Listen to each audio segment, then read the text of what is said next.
l'État à travers le programme social du gouvernement, PSGouv2, mène, sur l'ensemble du territoire national, des actions pour améliorer les conditions d'apprentissage et les performances scolaires des élèves. La pérennisation des cantines scolaires est un point important pour l'atteinte de ces objectifs. Pour les cantines scolaires, c'est un montant de 16,2 milliards de FCFA qui a été investi de 2014 à 2019 pour offrir un repas à plus d'1 million d'élèves. La Côte d'Ivoire compte à ce jour 5602 cantines scolaires, ce qui représente 36% de taux de couverture. L'ambition du gouvernement est de couvrir 100% des écoles primaires publiques d'ici 2030. Aussi, la pérennisation des cantines scolaires est-elle un point important de l'axe 2 de la deuxième phase du programme social du gouvernement qui porte sur l'amélioration des conditions d'études. Durant l'année scolaire 2023-2024, la coordination générale du PSGouv et la direction des cantines scolaires ont sillonné de nombreuses localités,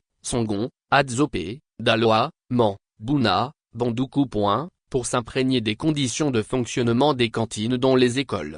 La région du Gontougo, pour l'année scolaire 2023-2024, comptait 366 cantines dont 192 appuyées par le gouvernement pour offrir un repas chaud à 27 300 rationnaires. Les 174 autres étant soutenus par le Programme alimentaire mondial, PAM, pour 27 449 rationnaires. Selon la coordinatrice régionale des cantines scolaires à la Drona de Mans, on compte 141 écoles à cantine pour 25 932 rationnaires. Dans la région du Bounakani, sur 233 écoles pour un effectif de 27 991 élèves, 118 écoles disposent d'une cantine pour 20 581 rationnaires. L'Epkokpingé, situé à une quarantaine de km de Bouna, est soutenu par le groupement agricole Lagabeno qui en 3 ans a offert 3,2 tonnes de vivres. Ici avec 25 FCFA, les élèves peuvent avoir un repas. Alep Agnasue 4, Drenada Bingourou, Ange Nguessan Nano,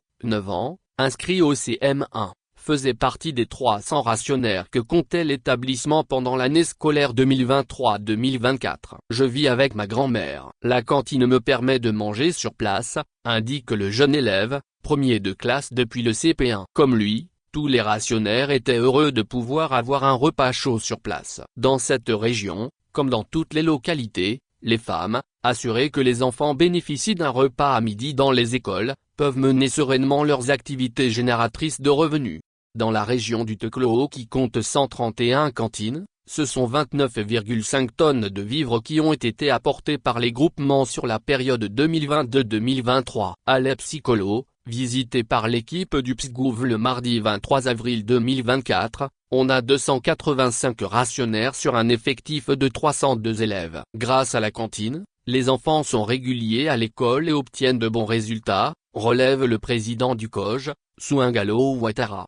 Ce constat est confirmé par la direction des cantines scolaires. Le repas scolaire est un investissement dans le développement du capital humain de qualité pour notre pays. La mise en place des cantines scolaires améliore les indicateurs éducatifs, en termes de taux d'assiduité supérieur à 97%, de taux de rendement supérieur à 64% et de taux d'abandon estimé à -5%, affirme le directeur des cantines scolaires, Jérôme Cobon et Yekoé. L'objectif de la direction des cantines scolaires est de couvrir au moins 80 jours de fonctionnement des cantines dans toutes les écoles primaires publiques pour 60% des élèves d'ici à 2030.